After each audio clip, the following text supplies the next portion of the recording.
Devin, Dournel, donc, sans plus attendre, et Émilie Charpentier. Notre second duo de la seconde partie de la session.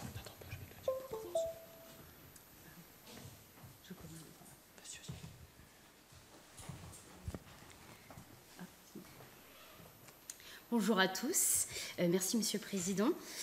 Je vais rappeler, évidemment, on l'a déjà évoqué, je vais rappeler quand même la définition de la santé posée par l'OMS pour introduire propos. La santé donc correspond à un état de complet bien-être physique, mental et social et ne consiste pas seulement en une absence de maladie ou d'infirmité. Nous l'avons déjà dit, la santé donc, ne se confond pas avec l'accès aux soins accordés à chaque individu.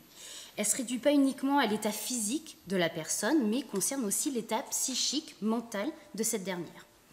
Cette appréciation transversale de la santé se retrouve dans la Charte d'Ottawa de 1986, adoptée lors de la première conférence pour la promotion de la santé, laquelle envisage celle-ci non comme un droit fondamental de l'être humain et voit la santé comme celle engendrée et vécue dans les divers cadres de la vie quotidienne, là où l'individu s'instruit, travaille, se délasse ou se laisse aller à ses sentiments.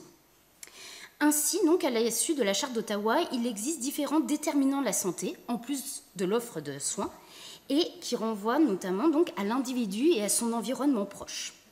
C'est ainsi que s'établit un lien entre la santé, l'aménagement du territoire et la gestion de l'environnement, tant par la qualité des matériaux, de l'air, de l'eau, la prévention des risques naturels comme technologiques, ou encore maîtriser le facteur d'émissions polluantes, etc.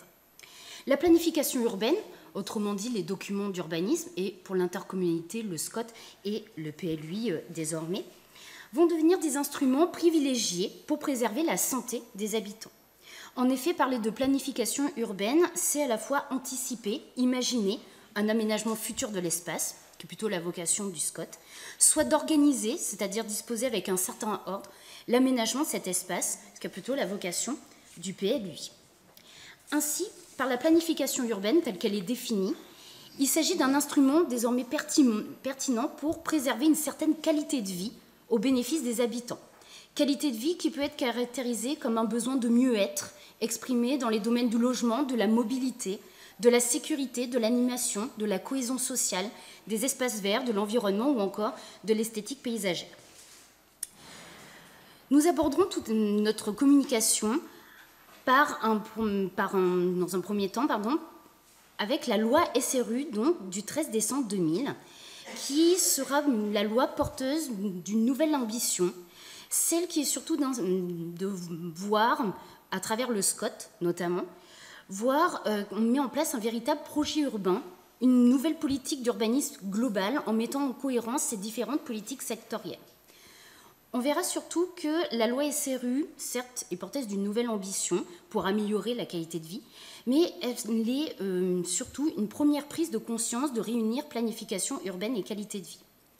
Au contraire, la question d'améliorer la qualité de vie apparaît comme un enjeu crucial au niveau local, et ce que nous démontrerons précisément à travers l'exemple orléanais. La communauté d'agglomération Orléans-Val-de-Loire s'est en effet montrée comme un acteur particulièrement fédérateur sur la question, et il s'agira de voir donc l'impulsion de l'acteur intercommunal dans l'articulation de la planification urbaine et la qualité de vie.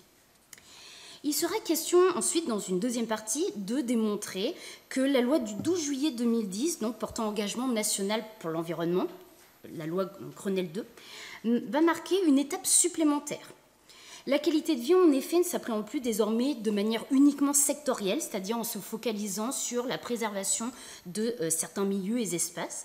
La qualité de vie doit également s'intégrer à l'espace urbain et à la vie urbaine.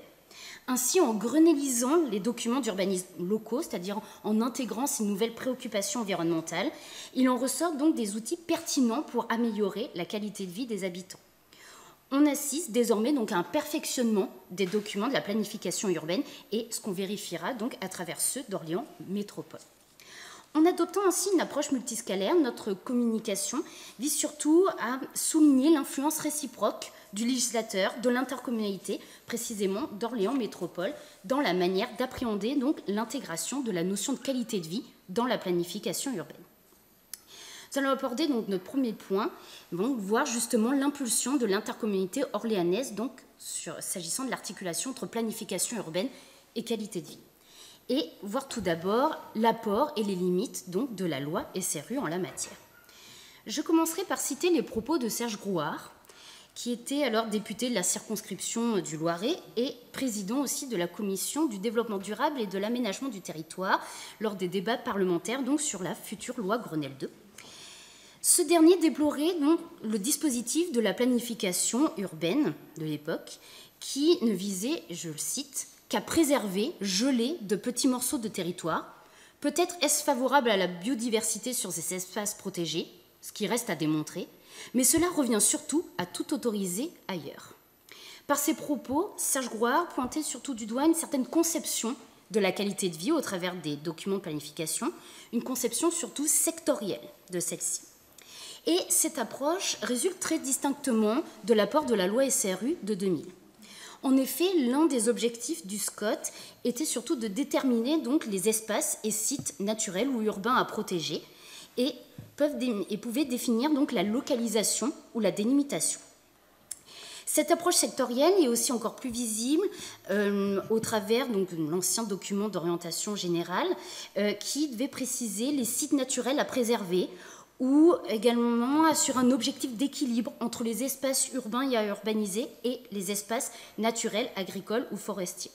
Donc il ressort clairement de cette analyse que pour préserver une certaine qualité de vie des habitants, la planification urbaine consistait surtout à préserver certains îlots de biodiversité, donc ces espaces à protéger, tout en autorisant donc l'urbanisation en dehors de ces îlots. Depuis, évidemment, l'approche de la qualité de vie des habitants, à travers de la planification urbaine, a été renouvelée. Cette approche sectorielle n'est pas non plus occultée pour autant. En effet, dans le cadre d'un SCOT, et je vais donner un exemple jurisprudentiel, le SCOT peut contenir un objectif tel que l'exploitation des ressources du sous-sol donc dans des espaces naturels donc identifiés, îlots de biodiversité. C'est un exemple tiré du SCOT du pays de Valois. Et un tel objectif a été considéré par les juges donc, comme contraire à l'objectif de protection d'un espace patrimonial et ainsi jugé illégal et annulé sur ce point. C'est une décision de la Cour administrative d'appel de Douai, 12 octobre 2021. Pour donner aussi une autre illustration, dans le document de planification réglementaire, style comme les PLUI, il peut s'agir donc de classer certains secteurs, notamment zones naturelles et forestières, en raison donc notamment de la qualité des sites, des paysages, d'un point de vue écologique, historique, par leur caractère d'espace naturel, ou encore la nécessité de préserver ou de restaurer donc les ressources naturelles. Alors évidemment, classer certains espaces en zone N ne signifie pas une inconstructibilité totale, ce que rappelle le Conseil d'État en 2005 dans un arrêt Lombard. Malgré tout, les dispositions donc, du PLUI doivent respecter l'objectif de protection que poursuit le classement de ces espaces dans cette zone, ce que rappelle également le Conseil d'État dans un arrêt de 2007, Madame Kalk-Gruber. Cependant, donc, assurer une meilleure qualité de vie aux habitants ne peut pas uniquement passer par cette approche sectorielle de l'espace. Il faut aussi adopter une vision intégrée de la qualité de vie à l'espace urbain, à la vie urbaine de manière générale, retranscrite par les documents de planification. Et c'est ainsi ce qu'explique Serge Grouard, toujours lors des débats parlementaires de la loi Grenelle II, et je le cite de nouveau, pour qui la trame verte donc, est un concept complètement différent, encore mieux nouveau, en ce qui vise à faire coexister les activités humaines et la préservation de la biodiversité. Ce qui est ainsi recherché au final, c'est une cohérence beaucoup plus vaste, une harmonie. C'est pas. Alors, dans ce contexte parlementaire, finalement, ce n'est pas un hasard si Serge Grouard a donc apporté une approche étoffée de la qualité de vie que sa majorité politique a mis en place à l'échelle de l'intercommunalité. En se replongeant dans le premier SCOT d'Orléans-Val-de-Loire, ce qui est devenu donc Orléans Métropole, qui a été adopté en 2008, le PADD, le projet d'aménagement et de développement durable orléanais, met clairement l'accent sur l'homme dans son cadre de vie, notamment présente la nature comme composante essentielle de ce cadre de vie. L'idée est tout d'abord d'assurer un rapport entre urbanisation et nature, ce qui renvoie aux objectifs assignés par la loi SRU. Toutefois, le projet urbain orléanais va plus loin et préconise notamment de penser la nature dans la ville et ainsi voir le développement de nature au sein même du tissu urbain comme permettant d'oublier la nécessité de densifier, la nécessité donc de participer à la création d'un cadre de vie attractif où chaque habitant se sente bien. Donc on sent là les effets aussi à travers ce couplage entre qualité de vie et planification urbaine. On sent déjà là les effets d'un des premiers zonages, la zone de protection du patrimoine architectural, urbain et paysager du Loiret, donc, qui a été donc, créé par arrêté préfectoral en avril 1995 sur les rives du Loiret, ce qui figure ici donc, à travers cet élément assuré, et qui avait pour objet notamment, à travers la mobilisation de 2 associations et de 6 communes riveraines du cours d'eau, de limiter et de maîtriser l'étalement urbain par la protection des paysages, par la protection et la valorisation des héritages paysagers, autant de châteaux, gares à bateaux, moulins à eau, milieux humides, etc. Ce caractère précoce de l'action publique autour de la qualité de vie est aussi un des effets de l'inscription le 30 novembre 2000 du Val-de-Loire au patrimoine mondial de l'UNESCO, titre des paysages évolutifs et vivants. On a 85 394 hectares qui donc figurent ici dans un linéaire jaune entouré d'une zone tampon de couleur ocre. C'est une initiative de 2 régions qui rassemble plusieurs agglomérations, plusieurs villes petites moyennes et un certain nombre de communes rurales, et qui finalement instaure toute une dynamique collective autour du fleuve, et qui a beaucoup influé, d'une part sur le projet angevin, par exemple le projet urbain angevin, très axé sur le développement urbain durable, mais aussi sur la problématique du bien-être de ses administrés. Et d'autre part, cette inscription du Val-de-Loire à l'UNESCO a aussi beaucoup influé sur le projet urbain orléanais que l'on peut voir ici, le projet Loire Tram Verte. Donc on a un cadre d'action qui a été mûri en 2002 lors de la toute jeune Orléans-Val-de-Loire communauté d'agglomération, porté sur 20 ans d'échéance et qui a pour objet finalement de requalifier l'hydrosystème nigérien à l'échelle donc de l'agglomération. Ce projet Loire Tram Verte, qui est un projet fédérateur, visait surtout il est le résultat d'une conjonction de 5 facteurs. Tout d'abord, bien sûr, l'inscription du Val-de-Loire à l'UNESCO, les nouvelles majorités aussi municipales et intercommunales qui sont enclines à valoriser la Loire et ses affluents, une réaction face à des situations d'abandon, de dégradation, de déclassement de paysages fluviaux extrêmement marqués à la fin des années 90, une volonté aussi d'élus de réinstaurer finalement des liens socio-économiques au fleuve en référence au passé portuaire de la Loire jusqu'au XIXe siècle, et enfin une quête de cohérence territoriale face à une agglomération à la fois étendue mais aussi très déstructurée, et une agglomération cette fois-ci sur un plan administratif toute jeune. Alors voici un peu donc la physionomie de ce projet Loire Tram Verte qui finalement amène des communes qui, bien que non riveraines du fleuve pour la moitié des communes membres de l'agglomération, finalement on fédère finalement l'ensemble de ces territoires autour du fleuve Loire qui traverse l'agglomération d'est en ouest, mais aussi autour de son affluent, le Loiret ici, par le biais de coulées vertes, par le biais de cheminements piétons, cyclables, par des équipements sportifs et de bien-être, des équipements de sport santé notamment. Traitement aussi du milieu humide, développement de parcs urbains, de continuité cyclable, de continuité verte à l'échelle de l'agglomération. Finalement, le vert structure l'agglomération. Et donc ce projet Loire Tram Verte figure finalement dans le projet d'agglomération, dans le 6e volet de ce projet d'agglomération animé, donc pour faire battre le cœur de l'agglo, le projet d'agglomération Loire Tram Verte.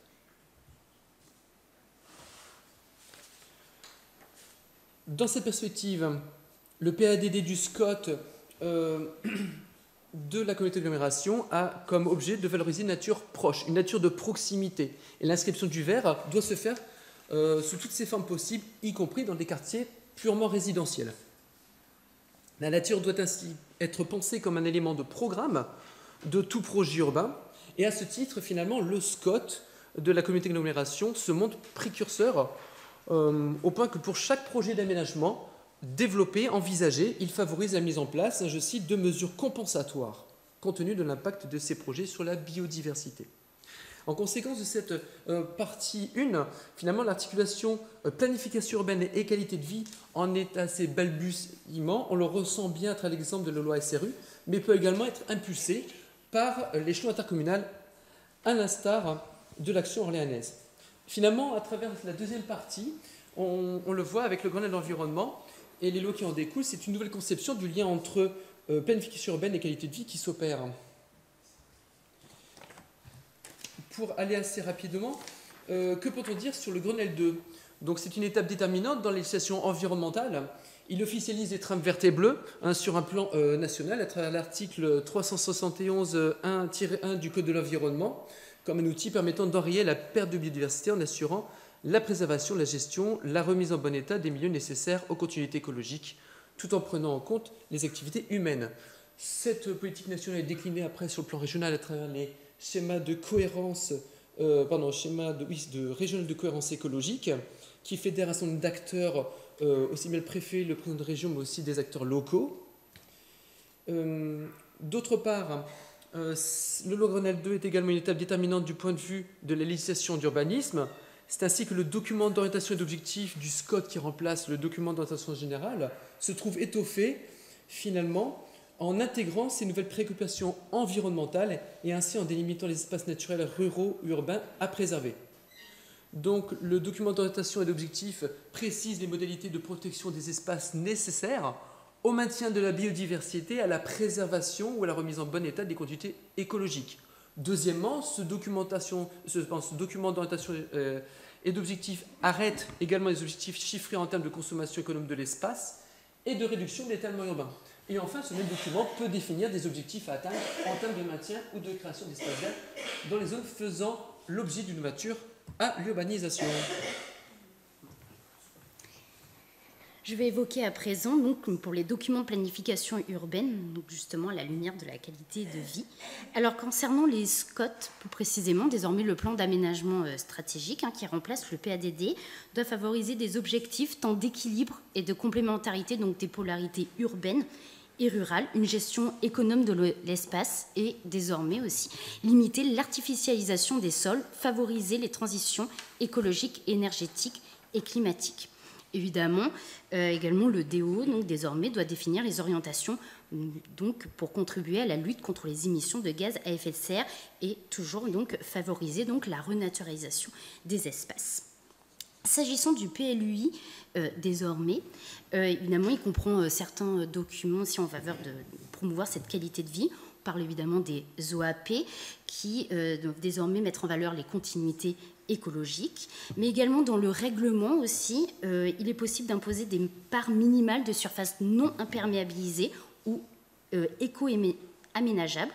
Le règlement aussi peut comporter, localiser, même dans les zones urbaines, des terrains donc, qui seront non bâtis, nécessaires donc justement au maintien des continuités écologiques donc, à protéger et dont les terrains évidemment seront déclarés inconstructibles. Qu'en est-il désormais donc d'Orléans Métropole ? Parmi les objectifs donc, du SCOT qui est récemment approuvé en 2019, la métropole évidemment poursuit toujours son objectif d'intégrer la nature dans la ville et de faire du patrimoine naturel donc un atout de la métropole. Et il s'agit surtout d'allier les espaces de nature avec les espaces urbains intense pour rendre donc les premiers accessibles à la population, de sorte surtout, donc, là je cite le SCOT, sorte que le temps de parcours qui les sépare donc, soit inférieur à 15 minutes de marche. Également, le SCOT Orléans Métropole anticipe la loi de 2021 sur la biodiversité et prévoit un objectif donc, de résilience du territoire face au changement climatique, donc essayer de mettre en place des îlots de fraîcheur ou réduire au contraire les îlots de chaleur par la végétalisation des espaces publics comme privés. S'agissant du PLUI de la métropole d'Orléans, donc approuvé 7 avril 2022, il comprend évidemment différentes OAP, la fameuse OAP trame verte et bleue, comme concernant le PLUI de Strasbourg qui a été évoqué ce matin. Et dans le règlement donc, du PLUI, vous avez notamment des zones naturelles intra-urbaines, donc justement, qui permettent de constituer un réseau non continu de lieux favorables à la biodiversité. La mise en place également de secteurs de taille et de capacité d'accueil limitée, les fameuses TECAL, justement pour autoriser dans certaines zones donc des équipements contribuant à améliorer la qualité de vie, notamment des bâtiments et équipements sportifs, pistes de pratiques sportives ou en matière d'énergie renouvelable. Et il y a également l'intégration donc dans le PLUI Orléans Métropole, ce qu'ils ont appelé le coefficient de biotope, donc, qui permet donc de mettre en place et d'imposer donc une proportion de surface de terrain consacrée à la nature en ville, donc une surface minimale donc d'espace de pleine terre, donc, qui peuvent être pouvant comporter des surfaces éco-aménagées. Donc c'est ainsi, à travers ces documents de planification, on peut très clairement noter la volonté politique d'Orléans Métropole pour aller bien au-delà même des préoccupations nationales dans l'amélioration de la qualité de vie, et ce qui reflète à notre sens donc le caractère étoffé de la réglementation locale. Alors en conclusion, juste une minute, finalement, que peut-on dire? Finalement, reconstituer la trajectoire des planifications en matière de qualité de vie permet de révéler une progression de l'action publique sur le sujet, depuis la loi SRU, puis surtout on note une accélération depuis le Grenelle de l'environnement et avec accélération confirmée par la loi biodiversité et la loi 2021 sur la lutte contre le dérèglement climatique. Ça c'est le premier enseignement. À ce jour, l'amélioration de la qualité de vie et aussi incidemment une meilleure protection de la santé des habitants reste encore un enjeu dans la planification urbaine. Finalement, dans ce cadre, Orléans Métropole présente plusieurs transcriptions de ces évolutions législatives nationales, mais aussi certaines évolutions, on aura pu le voir.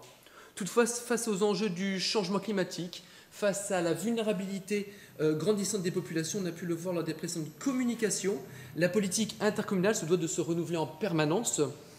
Et à titre comparatif, par exemple, le plus métropolitain d'Angers comprend une OAP bioclimatisme et transition écologique, et note plusieurs innovations intéressantes comme limiter l'artificialisation, végétaliser les projets ou encore éviter la création de rues canyons qui permet la dispersion de polluants. Autre élément, la prévention des risques, notamment pour les métropoles. Prévention des risques surtout liés aux inondations. Ceci représente un enjeu majeur et de taille, ce que précise le Code de l'urbanisme à l'article R 151-42.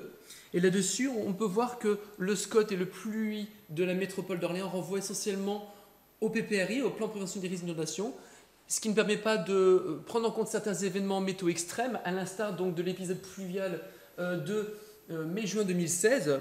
Dans ce cadre-là, on peut se référer à l'action de Nantes qui a été beaucoup plus loin, et le règlement contient des dispositions précisément en cas de risque d'inondation, plus exceptionnelles hors PPRI, et donc apporte certaines innovations qu'il s'agit donc d'intégrer pour optimiser la démarche intercommunale. Voilà, nous vous remercions de votre attention.